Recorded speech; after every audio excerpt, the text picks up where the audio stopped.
Yeah, just hit the intro.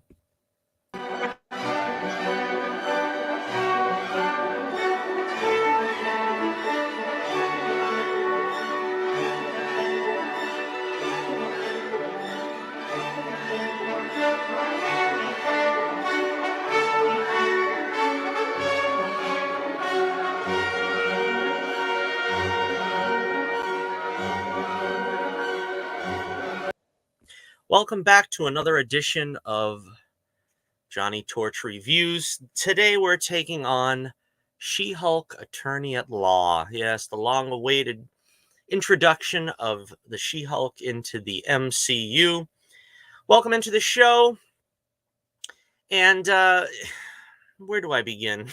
Where do I begin with this show? Now, I suppose we'll go back to the very beginning. Now, I had mildly anticipated the show, hoping that it was going to be in some way redeeming the Incredible Hulk in the MCU.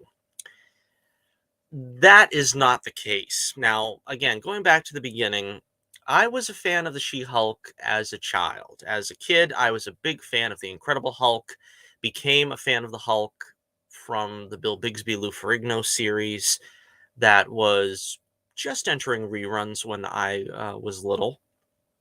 And the show, parodies the opening at the end of the show, and it sort of pays tribute to it at the beginning with the way Jennifer becomes the Hulk. But apart from that, there's not an ounce of that kind of charm or charisma brought to the character of the Hulk in any way in this show with She-Hulk. Now, a lot of people have complained that this is, pardon the pun, an abomination.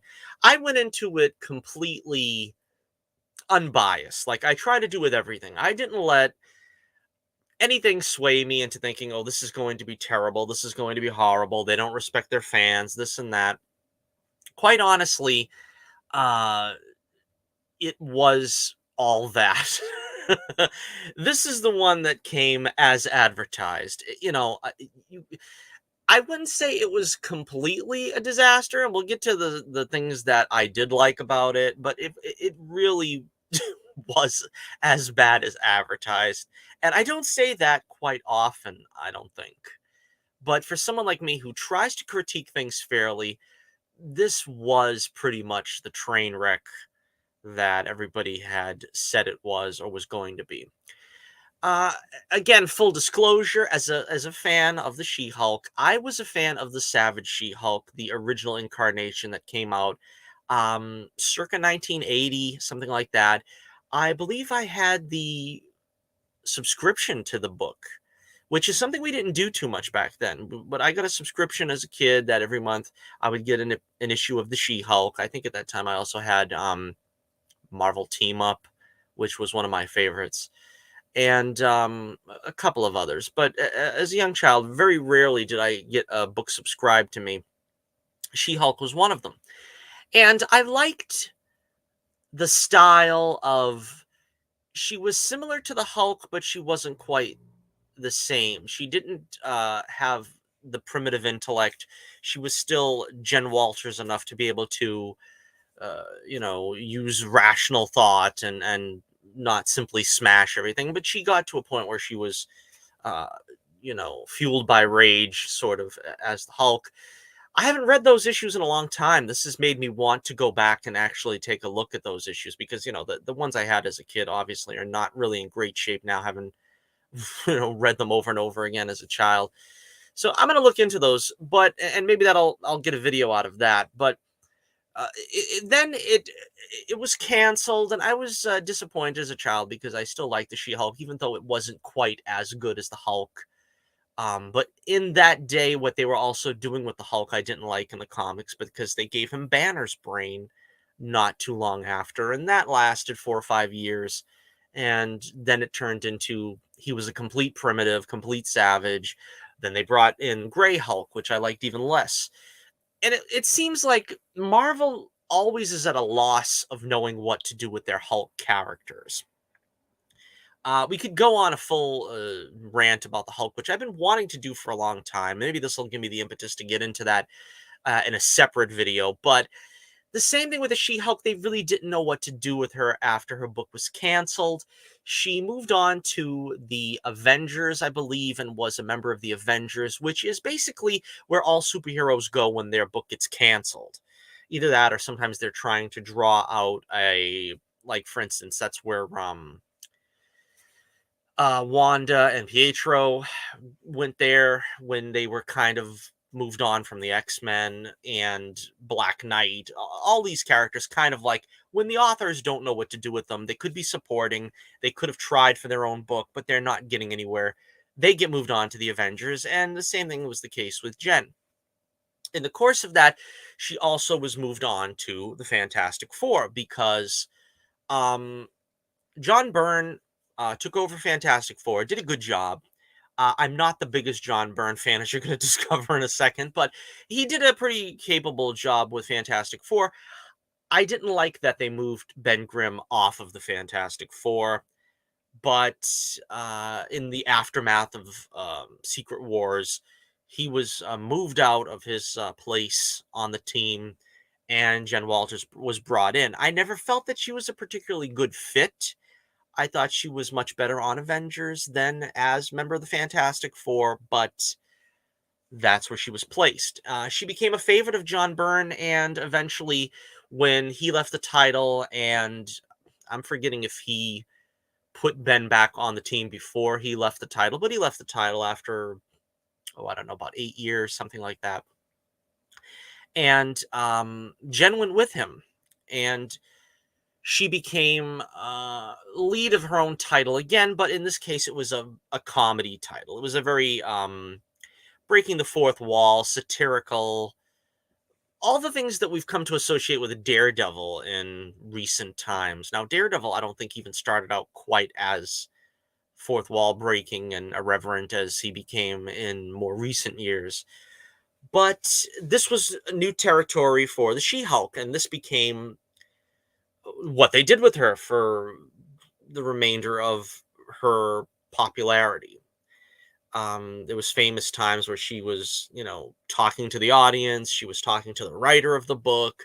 And this was what allegedly we were going to get with the She-Hulk show. This is why I'm basically bringing you through this whole history, is to give you an idea. This is what we were going to get.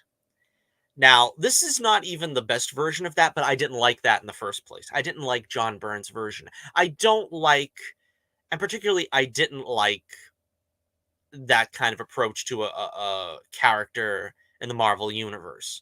It works even less as a character in the MCU. We'll get to that when we talk about the finale, which kind of brings this all to a head.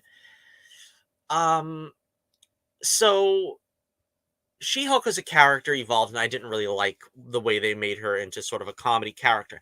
I famously, and if you've listened to my show, and I talk about She-Hulk, you've probably heard me use this comparison, but I've always called her the Green Jay Mansfield. Jane Mansfield, for those of you youngins, was sort of the answer to Marilyn Monroe in the '60s. It was basically the same character, a bubble-headed blonde that they just put into movies and stuff to draw out sex appeal for people to, you know, come see the movie. And that's kind of what I felt they did with She-Hulk. She was basically just there to be the sex appeal and sort of have people, guys predominantly want to get interested in the book. And, oh, she's going to jump rope naked. And, she's wearing this skin tight mini dress and she's statuesque, 6 feet tall and this and that, like a Greek statue. And it really didn't feel to me that there was much behind the character beyond that. I didn't really feel the struggle that she had that she used to have in the Savage She-Hulk comics, which is the question of, well, I prefer being She-Hulk. It was kind of smart the way they did it because they did the opposite of what they did with the Hulk.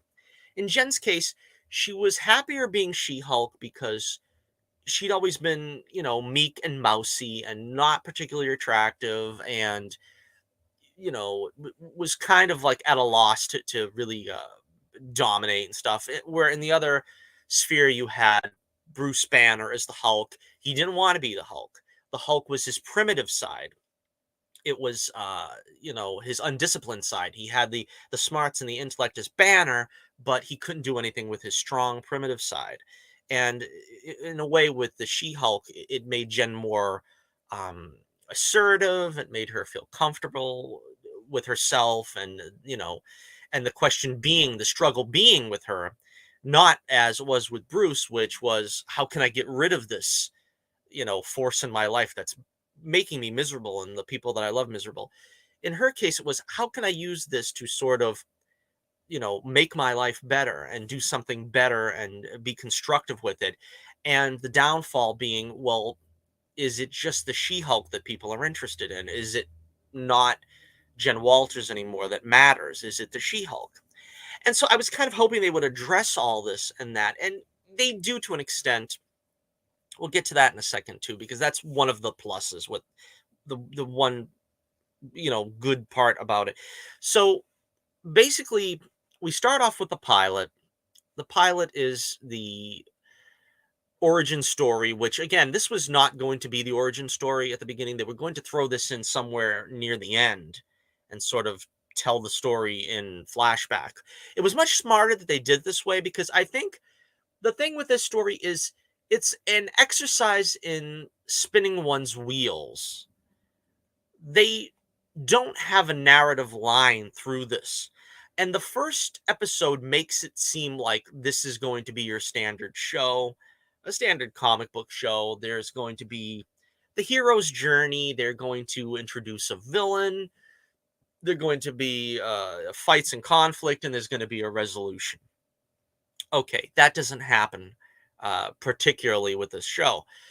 It starts off, of course, with Mark Ruffalo returning as Smart Hulk, which is an iteration that I can't stand, quite frankly, but it was kind of needed because that's where we left him as, I guess, Endgame was the last time we seen him. I don't even really remember. Did he cameo after that? I forget. I think he cameoed in something else. I don't remember. But he is in the car accident with Jen. Some of his blood contaminates Jen, gets on Jen, and she gets the powers of the She-Hulk. She doesn't really have a problem with it in the way that Bruce does, but she kind of hulks out and goes off on her own. He finds her, brings her back, and kind of uh, tries to train her. She initially doesn't want to be the She-Hulk and wants it removed. Now, um, Bruce has a power dampening, or whatever they're going to call it. I can't remember, but it keeps him from being the Hulk constantly, which again, I don't really understand what they're doing with this, because I guess the Smart Hulk, can't he change and not change at will? They really didn't explain that in Endgame. Of course, I don't want to digress, but Endgame pretty much ruined whatever vestige of the Hulk was worthwhile in the MCU. It just ruined it. We won't even go into that any further. We'll touch on that again later. But the pilot had some promise. People, of course, hit the roof because, and again, this is where I separate from the other people on the internet, the other people on YouTube. I don't look for something to be outraged about. You could tell, again, a lot of people went into the show waiting for the shoe to drop, waiting for, okay, there it is. I'm going to complain about this now. MCU. Oh, I can't stand this show. The pain, the pain. I don't go into the show looking for something like that. I wait for it to happen, and then I say, hmm. So they had this infamous scene where Jen basically unloads her frustration on Bruce, saying that she has guys mansplaining to her, and she has guys catcalling her, and uh, she's not allowed, in other words, to lose her temper. She knows how to control herself far more than Bruce does. And of course, there was a lot of howling about this because Jen basically has first world problems. And Bruce, of course, his whole life has been a struggle since he's become the Hulk. Man on the run, having to deal with a dual personality, um, having all his family be ostracized from him. And to her credit, I feel like Jen actually mentions this by the end of the show when they do their little Hulk fight, Hulk fight light. So it didn't really impress me that much that this is this terrible thing, but because she kind of admits to it. And I think there is kind of that self-awareness that she knows that this is a first world problem, and she just wants to go back to being her lawyer self and resume her life, and this is just an inconvenience in her way. So I didn't really take outrage at this. What this felt like to me was season 1 of Supergirl, this first pilot we're talking about anyway, first pilot episode. It felt like they wanted desperately to throw in feminist platitudes, but they still had an obligation to do a superhero show. At first, this pilot, we're talking about just the pilot. And so I kind of overlooked that because, you know, all right, I get it. You want to put in the feminist message. You want to say, oh, she gets catcalled. I imagine women don't like getting catcalled. So, I mean, I'm a guy. I don't really have any experience in this. I imagine it's uncomfortable. So, okay, she's going to complain. She doesn't want to get catcalled and she's, um, you know, being treated like, by her peers in the job that she's less effective. Okay, all right, I'll roll with that if you want to give us this little feminist platitude, but give me a story. That's what I want. So you want to give me the politically correct message, you have to give me a story after that. You can't just throw out crap, which is basically what happens after the plot. So the plot I thought was okay. The plot was pretty good setting up the story, telling us what's going to happen. Bruce kind of goes off on his own after this and has to deal with Shakar, which is just vaguely hinted at in this, that he's going to go to Shakar and have to deal with stuff. The story then spirals out into basically episode of the week for the next, how many episodes is this? 9. Probably the next 6 is various episodes of the week that are completely skippable and missable. I would I would recommend, I think if you really want to see this show, all you need to do is watch the pilot, the first episode, watch the penultimate episode, which is introducing Daredevil, which is arguably the best episode. If I can say there was a best episode in this, possibly that on the strength of Daredevil with Charlie Cox, which we'll get to in a second. And then watch the finale, which is not great, but I kind of feel that it has enough in it that if you wanted to watch, you could make maybe a 3 hour, well, a 3 episode, which in this case is what, 35 minutes or something each. You can make maybe a movie out of it by watching that much of it, and you could have an hour and a half or something of time thereabouts. But really, this show fell off the rails very quickly. I honestly don't have any notes here. I am not going to recall episode by episode. Most of them are very forgettable. The actor Josh Segura, I believe is his name, was famous for playing Prometheus in Arrow. He must have lost a bet to be in this show, because I was hoping he was going to get something. He was maybe going to turn out to be some kind of fledgling superhero. He would have been maybe the villain. A surprise heel turn would have happened. Unfortunately, he's just woefully underused here, trying to, I don't know, retain his dignity. He basically, what happens, I think, for the duration of the show up until the Daredevil episode is the show writers saw Birds of Prey and they said, let's do that. Now, again, Birds of Prey, it was just, again, it was just sort of what they're trying to do with this. It's feminism meets haha, so random, isn't that funny humor. And it didn't work for Birds of Prey, and it doesn't work here. One of the things that was semi good. I guess I'll talk about the good now. It's so few and far between, but at a certain point, Benedict Wong comes into the show as Wong. And Benedict Wong is a good actor. You know, he plays that character well. He's a lot of fun. He was enjoyable in Doctor Strange. He was enjoyable in Doctor Strange 2, Multiverse of Madness, which I like, I think, more than the average viewer. That's my favorite superhero film of the year so far, or project in general, was Multiverse of Madness. I think he did a good job there. He guest stars at one point in the third or fourth episode, which was a highlight episode. Again, this was not really one of the worst episodes. You know, that's like saying what toe do you want amputated, quite frankly, in this show. But you know, he comes into this episode, and remember how Abomination was cameoed with Wong in Shang-Chi. And everybody was rubbing their hands together. This is so exciting because we're going to find out what's going on between Wong and Abomination. And they were at the Fight Club. Just a very brief scene in Shang-Chi, but it promised an exciting adventure. Eh, no, not really.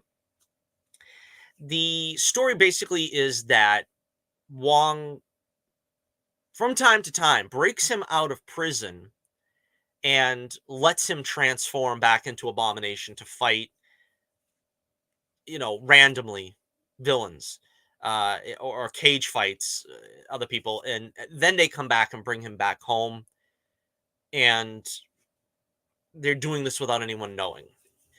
It's the bizarrest, most random, weirdest thing I've ever seen, and the show doesn't really want to address Jen as a lawyer.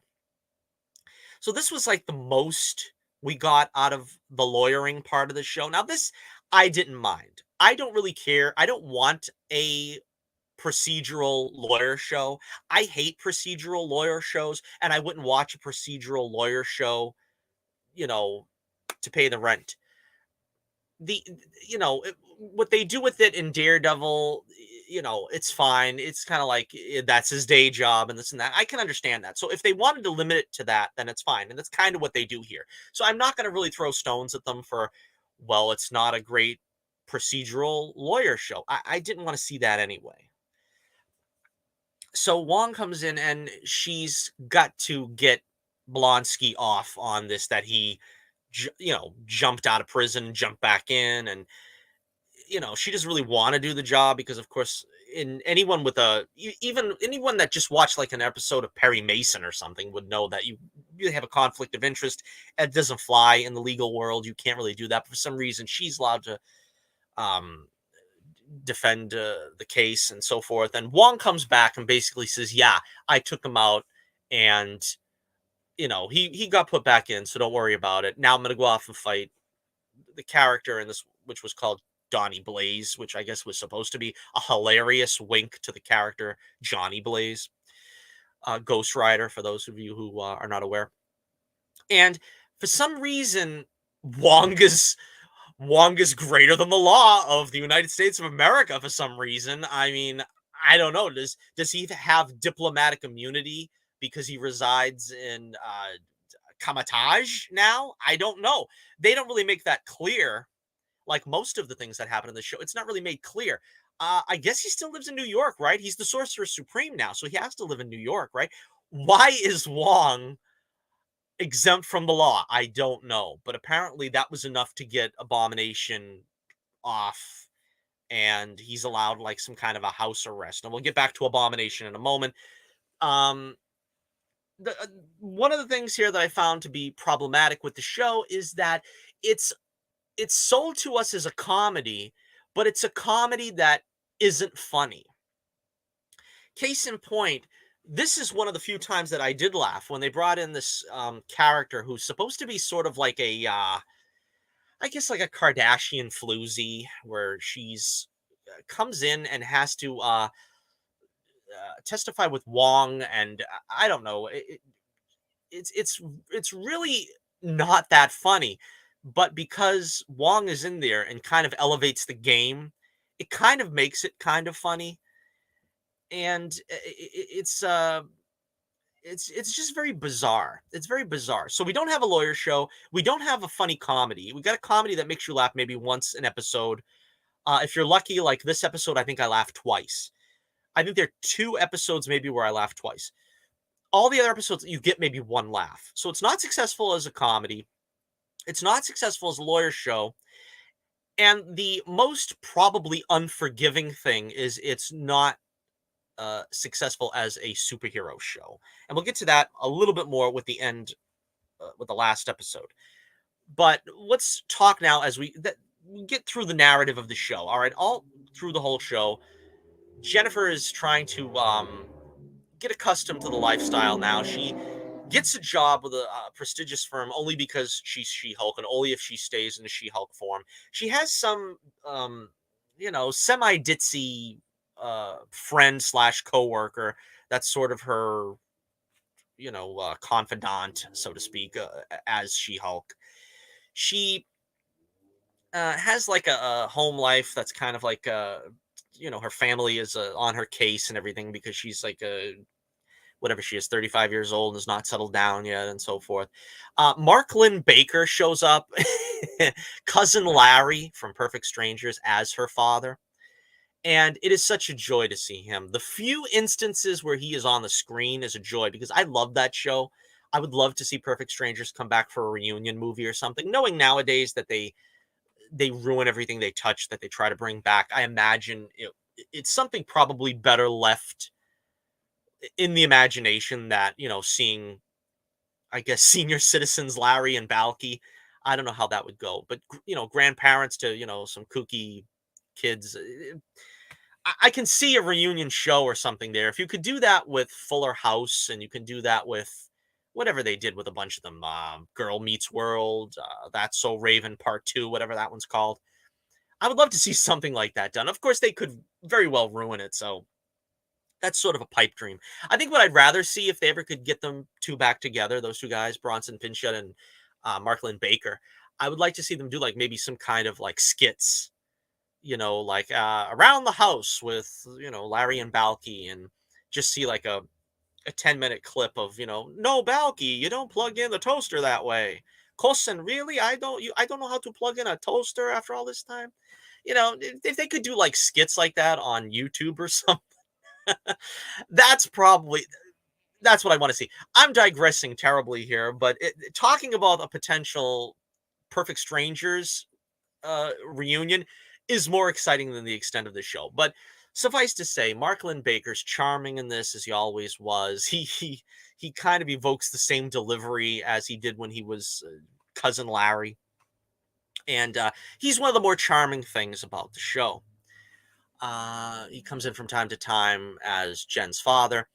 The running thing, of course, is that she tries to date, and she won't get a date unless she's She-Hulk. Then, come to find out, she ends up getting.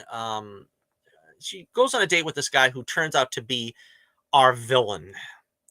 Actually, she goes on a date with more than one guy. There's a second guy that actually steals her blood, which is supposedly going to lead to this great resolution of this series slash season if they are so lucky to get another one.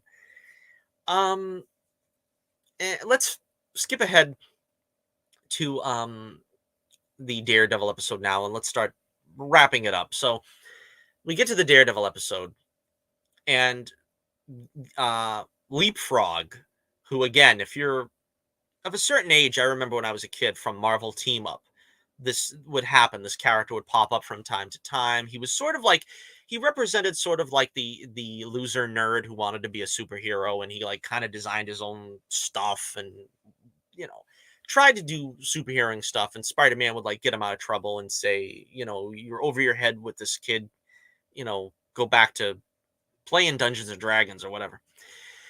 So they bring him in and they make him a full-fledged villain in this one, which I don't remember him being a villain. I've read somewhere they said where he became a villain or something at some point. I don't remember that, but maybe that's what he was. I don't know. And the Daredevil is brought in. Matt Murdock is brought in to defend the. There's sort of like an effeminate black fashion designer. which I originally said they could have brought Bronson Pinchot in for that, so they could have had him be the, you know, like he was in, oh, what was the movie he was in that was Beverly Hills Cop, I think it was. But no, they choose to have another character do it. He's sort of the costume designer of the superhero set, and Matt Murdock is supposed to defend him because Leapfrog is suing him for the costume not being flame retardant or something, and Matt Murdock just shreds his case. Jen is defending him, and Matt Murdock is like, "What kind of fuel did you put into that for the jets?" And he's like, "Whatever it was, diesel fuel."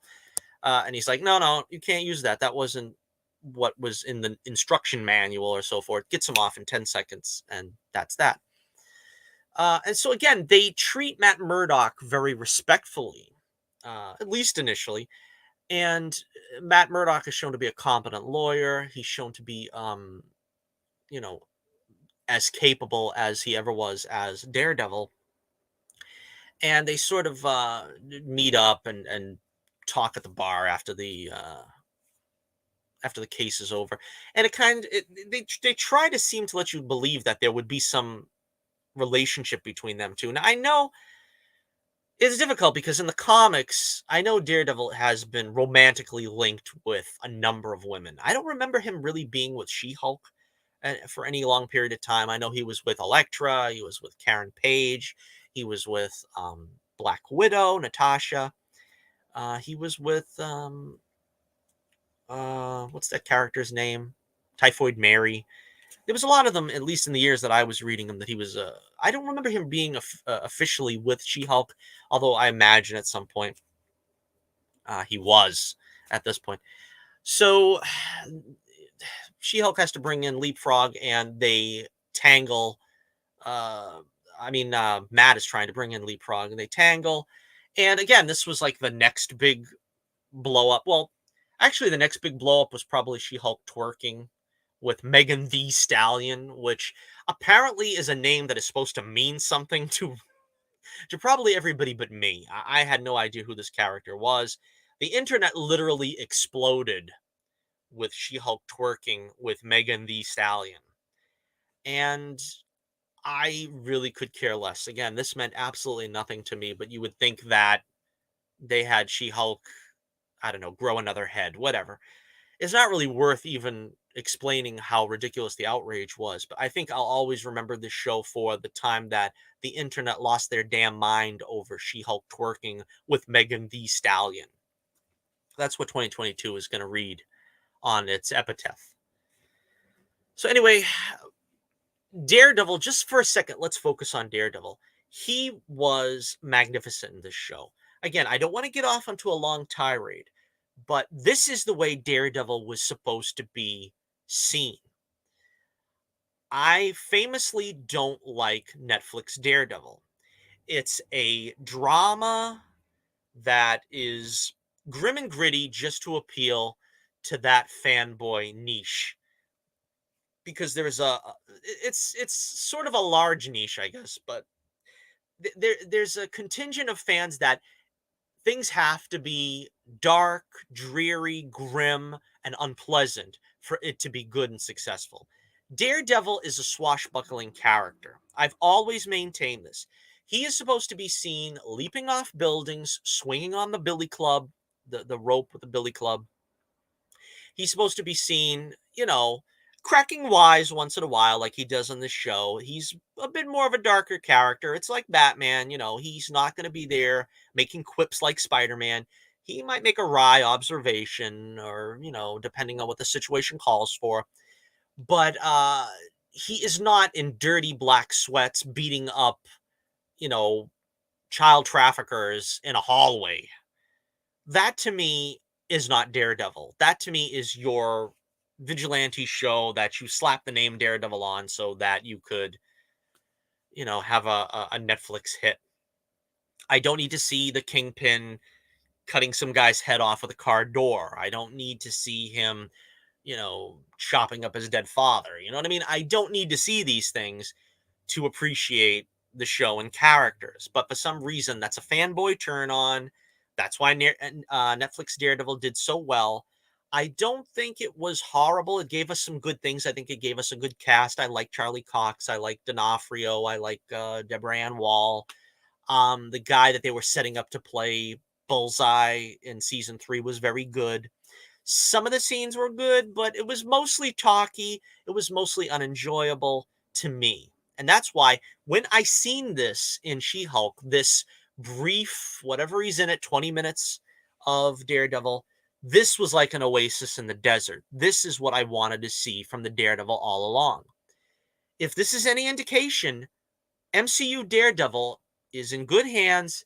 He is going to be fine, and they're going to have the actual Daredevil finally on display for you in the MCU. Watch for it. I am very excited for Born Again now. I'm very excited for this show. I love Daredevil, and I just wanted him so desperately to be done right. I've seen him be done right now, and he's in good hands. Now, the writing could let us down. Now, when I'm reviewing Born Again in 2 years or whatever, what does it come out in 2024? I'm not sure. Maybe I'll be let down by the writing, but they at least have the budget now. Charlie Cox Daredevil with a budget is going to be a sight to behold. And I can't wait for it, quite frankly. So again, then they do this whole thing where She-Hulk hooks up with Daredevil after the fight is over and everything.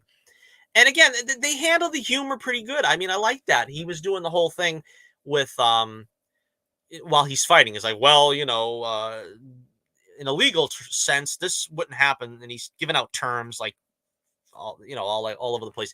And like one of the thugs is like, well, you sure know a lot about the law for being a superhero. And he's like, I watch a lot of lawyer shows. I mean, that's what I mean. Stuff like that. That worked. That worked. This show could have been a good comedy if they actually tried, if they applied themselves. That episode got a couple of laughs from me because they actually handled it pretty well. It reminds me of um Abbott and Costello Meet Frankenstein. Again, this is jumping off genre here, but if you ever seen this, you know what I'm talking about. In the 50s, Abbott and Costello met all the Universal villains, the Universal monsters, and this became quite popular because the Universal monsters were dying out. They needed a shot in the arm. Abbott and Costello were still, from the late 40s through the early 50s, still on top of their game. And it gave the monsters a shot in the arm. And it was like, well, they're not making fun of the monsters. They're not abusing the way that they're usually depicted, but they're adding a level of comedy to it. So, for instance, Frankenstein sees Lou Costello and he's scared for a second, but then he still goes around, terrorizing people. And, the Wolfman is trying to grab Lou Costello and then he locks the door just in time, that kind of stuff. It's funny. It's not abusing the concept of the original concept of the monsters. And the same thing could have been done here. You could have had a funny, you know, as this episode would have shown, a funny instance of the Daredevil being a little more witty and a lighter situation than we're usually seeing him. Wong, interacting in a little bit more of a fun manner.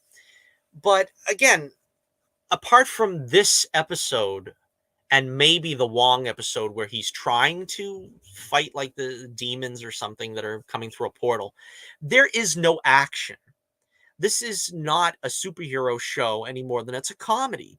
There's like maybe 2 episodes during the whole thing that have some slight bit of action. And that's ridiculous. Now we get to the final episode here, and again, I'm bypassing a lot of stuff that was not really interesting, not really important, because the show really didn't have a point. Again, Jen hooks up with Daredevil, and she hooks up with like 3 guys over the course of the show, 2 of them being one night stands. And again, this is like very, a lot of people complaining because Daredevil is a Catholic. And again, in the comics, he was kind of that way too. So, I understand your complaints there. And I also agree with them, but this is not really a positive. Again, I could go into the spiel about these are children's characters. They should be like morally, they should be on point and so forth. But This kind of goes beyond that when you have like the titular heroine hooking up with three guys over the course of like 8 episodes. I don't know. One more thing before we get to the end, though, I do want to point out Titania, which I guess is her main villain. I don't know if she's the main villain in the comics. I just remember her vaguely in, I think it was Secret Wars. So I don't know the character. Jamil, is that how you pronounce her name? I don't know. She got into a bit of a shouting match on Twitter because she's very enthusiastic about the show, and in a way, I like that. I applaud that because, like, for instance, what's going on at this time, if you're watching this now way after the fact, what's going on with The Rock is he's basically putting the DCEU on his back and trying to climb up the hill. And I'm hoping, and that's probably going to be my next video, the review of Black Adam. I'm hoping that this enthusiasm carries over and actually has a good product behind it because he wants to get the DCU off the ground. He wants to have Superman back in the DCEU. He wants to have all the heroes interact and so forth. And in a sense, that enthusiasm is infectious. And I think Jamil, whatever her name is, which I apologize. I'm not trying to make fun of her because I'm trying to compliment her, actually. I think her enthusiasm for this show is a good thing. She wants people to enjoy the show and wants people to see that she enjoyed being in the show. The problem is the show is not very good, so it doesn't really carry over to audiences when you say, "Oh, I'm so excited to be in the show. It's so wonderful. It's everything I thought it was." Well, the show isn't that good. I'm glad you had a good experience with it. I'm glad you enjoyed playing Titania. But Titania, again, is a pretty lousy character in this. She's certainly not our main villain. Let's take a look at some of the villains in this show. We've got Titania, who basically shows up in the pilot, gets punched across the room, and we don't hear from her again for a couple of episodes. Then she wants to trademark She-Hulk's name so she can't use it again. This is like really boring stuff. Then we've got her at the end showing up. It's just she shows up at the wedding of one of She-Hulk's friends, and there's a blink and you'll miss it fight where she gets her bridge work ruined or something. I don't know. But again, this is the character that they kind of promoted as being sort of her arch nemesis. And that's not the case. Now, the real nemesis, of course, then we also, for the other villains, we have the Wrecking Crew, which is, it's an embarrassment to call them the Wrecking Crew. This makes like Agents of S.H.I.E.L.D. level villains look big screen worthy. And it's just an embarrassment. Now, before we get to the end, again, let me talk about the treatment of the Abomination in this. Now, Tim Roth comes back.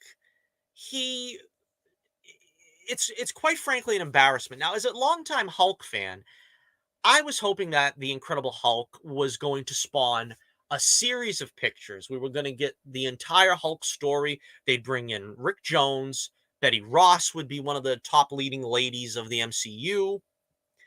General Ross would be a constant thorn in the side of Bruce Banner, who was going to come and go because he'd be a fugitive, and maybe he'd meet up with the Avengers, and then he'd go off and be a fugitive. And we would have the leader come to fruition, and the Abomination would come back, probably the Hulk's greatest villain. And then, you could toy with some of the other personalities of the Gray Hulk and Joe Fixit. I really didn't want to see those, but all right, if you wanted to do the Smart Hulk, you could have a movie series with the Hulk last a long time. Bring in Jim Wilson and have all that happen. There really is no ending that you could do to the Hulk franchise if you were going to invest in it wisely and do something positive with it. But that's not the way fate turned out for the Hulk fan, because Universal has some kind of rights still on the Incredible Hulk. They can't do a solo movie of the Incredible Hulk without paying distribution rights to Universal. Disney, having more money than they know what to do with, cannot pay Universal a livable wage just to make a series of Hulk movies because they got to split the pot. And again, unfortunately, sharing is not caring in the Disney world. So what they did is they have the rights to put the Hulk into other movies. He can be in Avengers, he can guest in a Thor movie, he can do anything that they want him to do on television, but they can't make a movie out of him. And I guess he can't have his own solo Hulk TV series, which I guess is the reason why this is getting. Because I remember there was rumors that they were going to try to do a Hulk series way back when, and never came to fruition. But again, the Hulk fan is long suffering. Our suffering is not limited to Glenn Talbot being ruined and wasted on Agents of S.H.I.E.L.D. When I say ruined, he was a good actor. Adrian Pazur, I think was his name. And I like the way he portrayed him. It had absolutely nothing to do with the Hulk. He was nothing like the Glenn Talbot, uh, associated with the Hulk. It was just they needed military man X for seasons, whatever it was, 3 and 4 of Agents of S.H.I.E.L.D., and they took that name and plugged him into the show. That's all it was. We were robbed of a great Hulk villain purely because they just ruined him and wasted him by throwing him on Agents of S.H.I.E.L.D.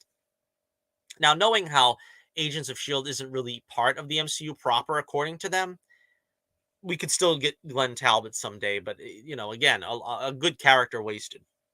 The leader being shelved for over a decade, and he's coming back now. Why is he coming back? They're bringing him back to use him on Falcon Captain America, so that this new Captain America movie, New World Order, will have the leader be the villain. He's not even going to likely meet the Hulk. The embarrassment that is Smart Hulk. This is not the Hulk that anybody has asked for. Nobody wanted to see this Hulk. The Prime Hulk is Hulk Smash, the Savage Hulk. Everybody wants to see that Hulk.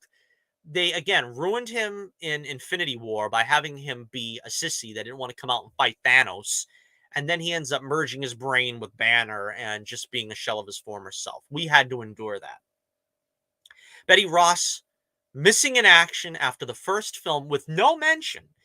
At least Jane Foster got mentioned a couple of times. Betty Ross was never mentioned again. And she is as important, if not, in my opinion, more important than many of the love affair girlfriends of these characters that have been allowed to continue on and in most cases flourish. Banner never having a meaningful interaction with General Ross after the first film.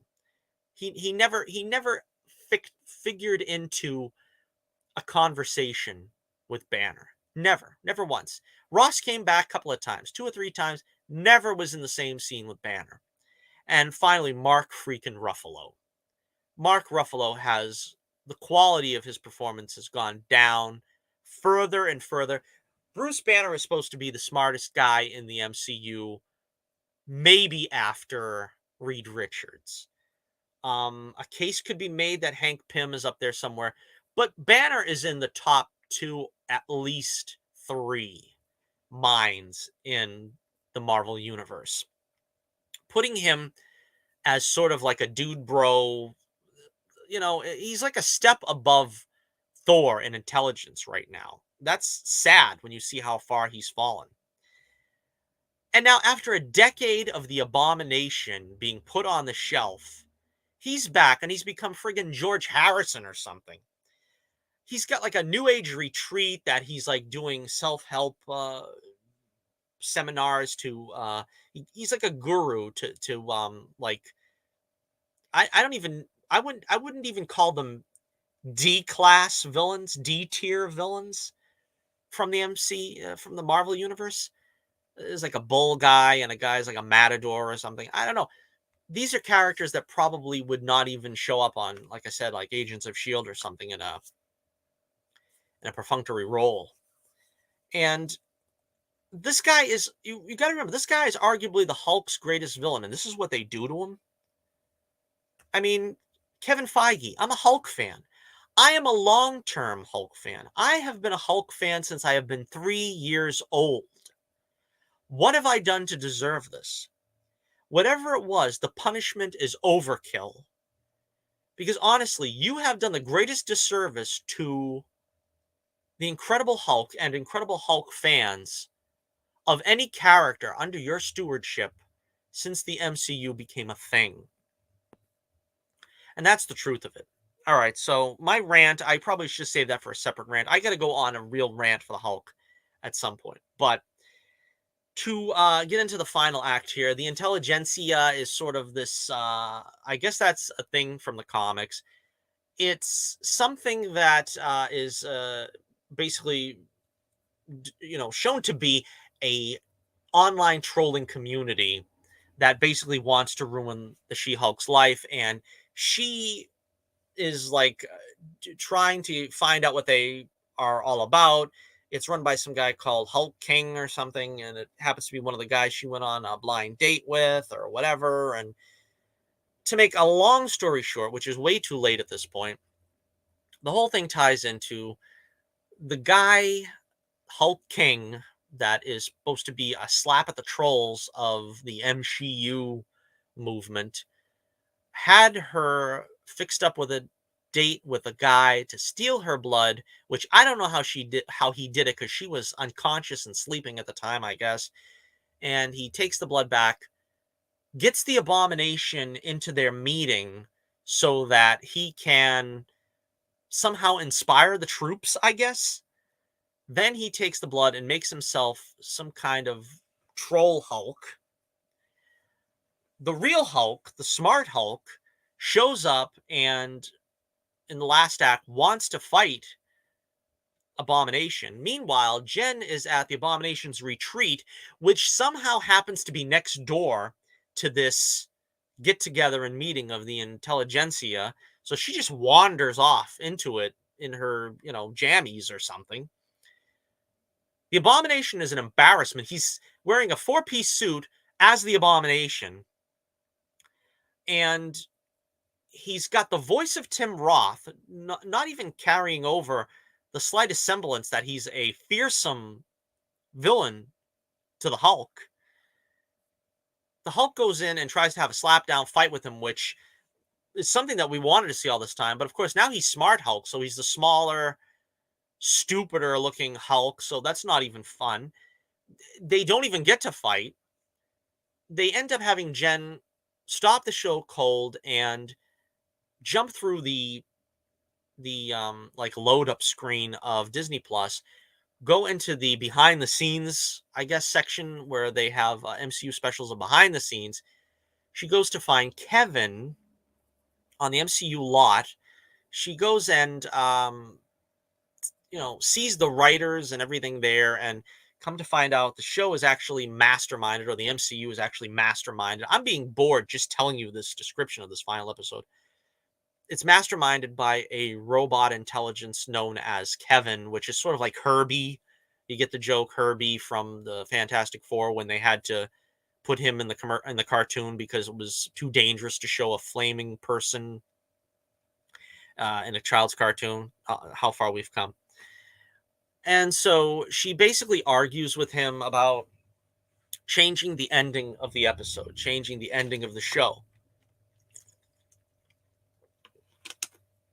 Because she claims that using Hulk blood is too cliche. That's something that they use in the super soldier serum, and they've already done this 3 or 4 times, and she doesn't want to fight the Abomination. She just wants him to give up easily, and she wants the smart Hulk guy, now that he's not a Hulk, to just come clean and turn himself in.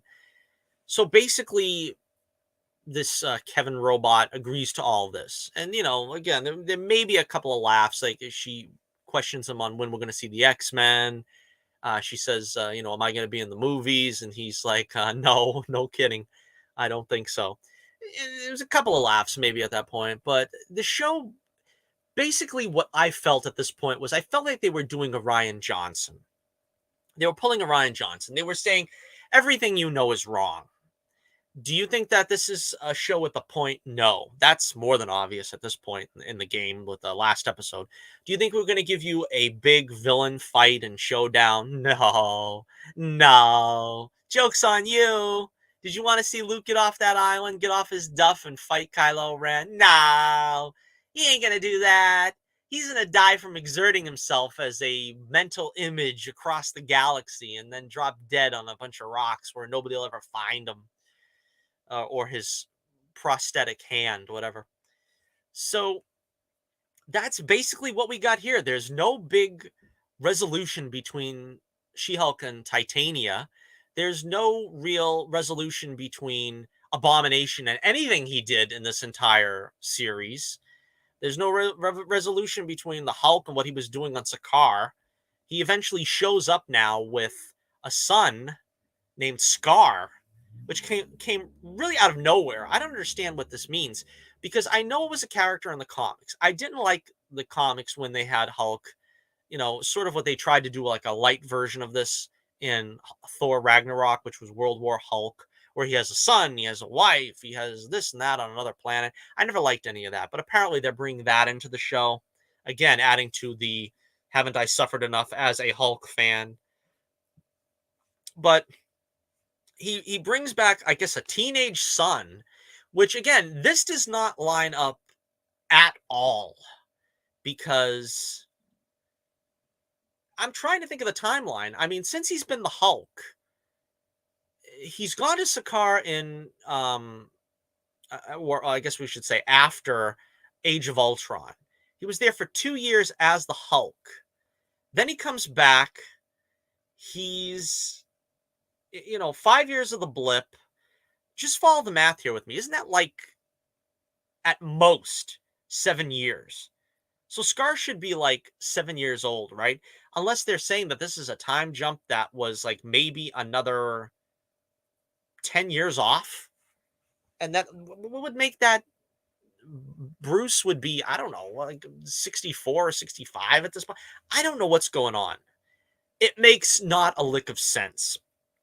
Then they actually, because she's sort of using this robot guy as a genie, she brings back Daredevil for another uncomfortable scene at the dinner table where they're all trying to, her parents are trying to set her up with Daredevil.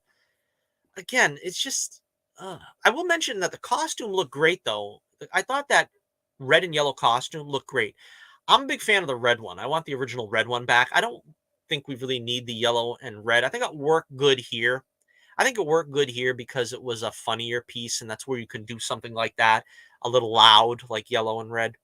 But I don't like the red and black that much either. I would hope that they're going to finally give him the actual red costume with the DD emblem on the front. That's what I'm hoping for. But again, it felt like what people were complaining about the most with this was that it was trolling the fans, and I don't feel like I was insulted with their, whole rigmarole with the intelligentsia. Oh, why is a woman got powers? It should be the person who deserves it. And they're trying to like take all these famous catchphrases, for lack of a better term, from fans when they do stuff like this. Like, why isn't the Hulk getting a TV show? Well, She-Hulk, she doesn't deserve the show more than the Hulk. And they're trying to like rub it in the faces of, you know, the fan community. Like I said, this didn't really annoy me as much as it seems to with others in the fandom. It just is unfunny. And that's the final analysis. In the final analysis, it's a comedy show that has nearly no laughs. It's a superhero show that thinks it's too clever to actually have super fights, super villains fighting the superhero actually doing something to save people, which is kind of the hallmark of the series. I don't think She-Hulk saved anyone in any of this. If I remember correctly, that scene, the episode with Wong has a scene where she's trying to help get the demons back into the portal, and she's just picking up and throwing them like baseballs. That was the extent of what I remember her having any kind of actual proactive heroing. Uh, so there's no superheroics. There's bare minimum comedy. I wouldn't even say maybe a joke an episode, and it just doesn't live up to the hype as a comic book show. It's not a lawyer show, heaven knows. It's not a procedural in any sense. Again, that doesn't bother me either. The again, the wokeness, it was what it was, because for this type of show, it's not written by a fan, at least from my perspective. It doesn't seem to be written from the perspective of somebody that wanted to do a superhero show. They didn't want to do a lawyer show, they didn't want to do a superhero show, and they certainly didn't know how to do a comedy. And that's basically where this show fails. It fails on all those levels. And if you can't be successful with like at least one of them, preferably superhero show, if that's what you're selling this on, a superhero show would have made up for the sins of it not being a funny comedy. But again, if it was at least funny, that would have saved it. Now, I've saved this for the end, but Tatiana Maslany, which is again, I believe how you pronounce her name, she is one of the good points of the show. I think that she is very talented. I've never seen her in anything else. Um, she has a flair for this kind of comedy, if that's what you can call it. She has a flair for sort of the wink at the camera, talking to the camera, and it doesn't feel unnatural. Um, she feels like she has a rapport with the audience. I would have followed her on a much more exciting adventure. I would have loved that. I think she is charismatic in that way, very charismatic. Um, but it wasn't enough to really do much for this show. I think the show maybe gets a star on her behalf. I give the show another star on behalf of the other heroes that tried to salvage it.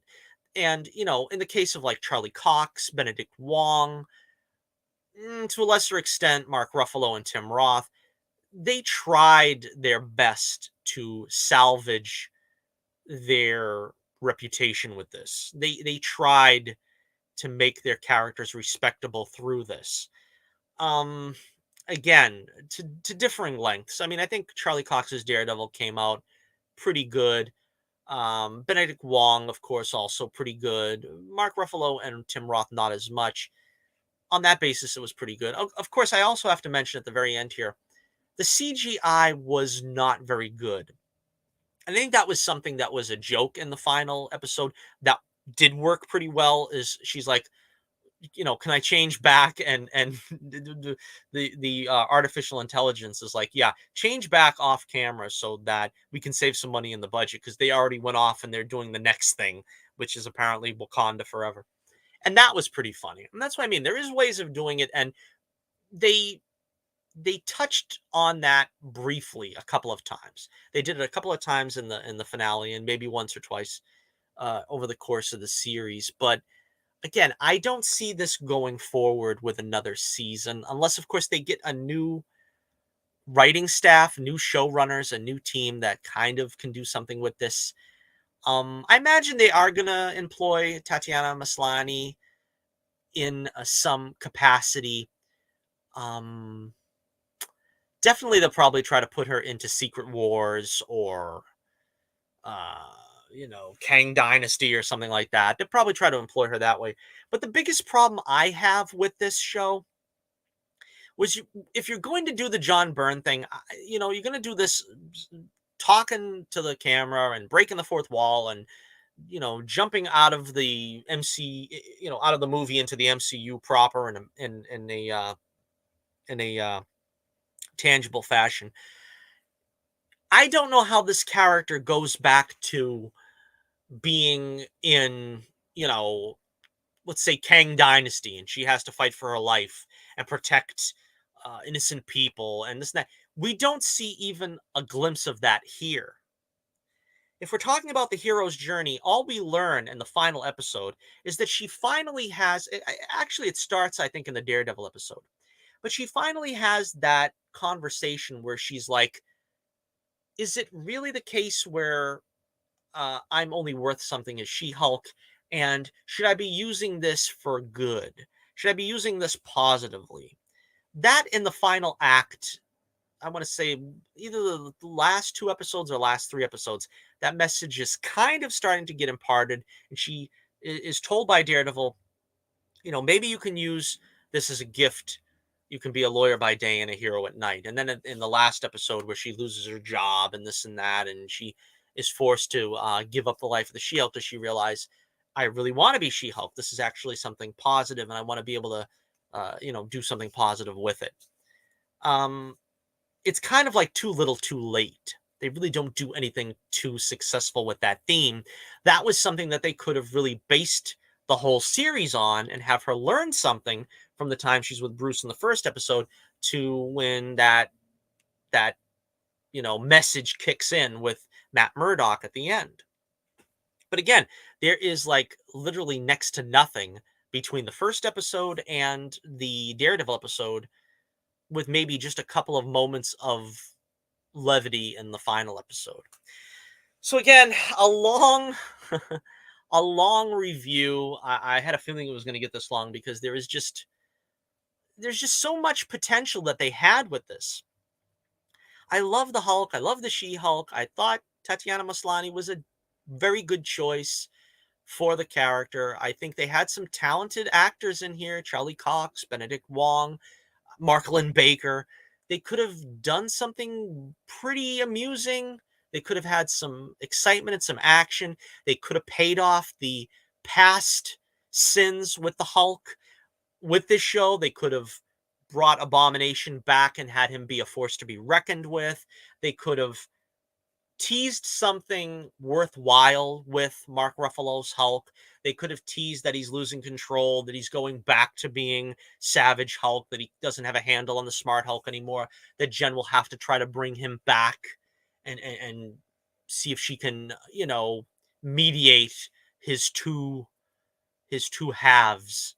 And there would have been something really good there. They could have introduced Betty Ross again. That would have been a good way to try to bring her back into the fold. Where has she been? What's she been doing? Why has there been radio silence for her for so long? Why isn't she in contact with Bruce? Has she been in contact with Bruce? Maybe she could fix him back up with Betty. Jen can. Um, there were so many things they could do. They could do teases for what the next phase will be with the Hulk, teases for the leader, and there's just such a rich tapestry you could weave with these characters, and we are getting nothing. We are getting nothing. And it breaks my heart as a Hulk fan to see it. They could have even teased Glenn Talbot. They could have even teased General Ross, which is, of course, going to be a factor going forward with Thunderbolts, the show, which, again, this would probably be part of a Torch News roundup, but I think it's official that Harrison Ford is now officially going to be the recast General Ross. And, which leads to probably the Red Hulk and all this and all that. They really didn't give us any indication that there is going to be any hope for the future of the Hulkverse in the Marvel Cinematic Universe. And that is very sad for me, a longtime Hulk fan. But again, a wasted effort, wasted opportunities here. I had high hopes, thinking they could do something, that was really going to change the face of the Hulk in the franchise as we know it. And I think this character will be lucky to be brought in an ensemble at some point, maybe. But hopefully they can turn the ship around if there is a season 2. I wouldn't be against a season 2 if they can turn the ship around, if they take this kind of constructive criticism to heart, but I doubt that they will. To wrap it up, I guess I'm going to give She-Hulk Attorney at Law 2 stars out of 5. That's 2 stars out of 5. I'm going to say, like I said, 1 star basically on the efforts of Tatiana Maslany, who was game, who was very capable. I thought she was very good with what she had to work with, which was not much. Another star probably on the back of Daredevil being so good, Charlie Cox being back, and some of the work that he and, Benedict Wong and some of that work was worthy of maybe another star. So 2 stars out of 5. That's roughly a 3, maybe a 3.5 out of 10. A D plus. Is this the worst Marvel show yet? I'm gonna say no. Now I haven't seen Ms. Marvel. I may try to see that at one point. But I would say the Falcon and the Winter Soldier was a little bit more on the pain index. Although even that, I would say the thing is, I would say the Falcon and the Winter Soldier was more unsufferably woke. It's insufferable in its wokeness. The world doesn't want to see a black Captain America, and you know, Sharon Carter was pretty much they tried to make her a villain. There's a lot of stuff in that I just didn't like. The the grandstanding of Falcon at the end with "You got to do better, Senator." This woman who's a terrorist who tried to kill people is not that bad. And U.S. agent who was Psycho Captain America, which we only gave him the shield because he's white. That was more insufferable. If I was forced to sit through either of them, I would probably sit through She-Hulk again. I wouldn't, I wouldn't probably wish that on anybody, having to sit through this again. But the only thing that Falcon and the Winter Soldier had in its favor is they knew how to do action scenes. They knew what the genre was. They understood the assignment. You have to have some action. You have to have a villain. You have to have these kind of things. But again, the Ryan Johnson approach here was just basically, no, we don't have to have any of that. Why? Because we say so, and you're gonna like it. And again, that's what I felt was the slap in the face more than, oh, they're trying to make fun of the trolls on the internet. Oh, they're making fun of dude bros that are complaining about the MCU. I mean, that, like I said, that didn't really affect me. I just expect a quality product. And if you're going to give me a superhero show, you better make it a superhero show. If you're going to give me a comedy, you better make it a comedy. And that's where this show failed. All right, so lest I keep you a moment longer, that about wraps it up. And we'll see how the MCU, which hasn't really been batting too well lately, they're batting pretty bad for this Phase 4. Let's see if they can redeem themselves with the next project. What is the next show they've got coming out? I guess Loki season 2. I liked Loki, and I've liked most of their shows, but this has kind of been a downward spiral. And in recent months we had Thor: Love and Thunder pretty much fail. We've had this show. We've had Ms. Marvel. It's kind of trending further and further downward. I haven't really decided if I'm going to see Wakanda Forever in theaters, but that to me does not look very promising either. So again, once Phase 4 is over with, which I don't know, is it officially over or is it after Wakanda Forever? Maybe some better things will be in the works. We can only hope. So until next we meet, this is Johnny Torch reminding you once again, keep the flame burning brightly, and I'll be with you again real soon.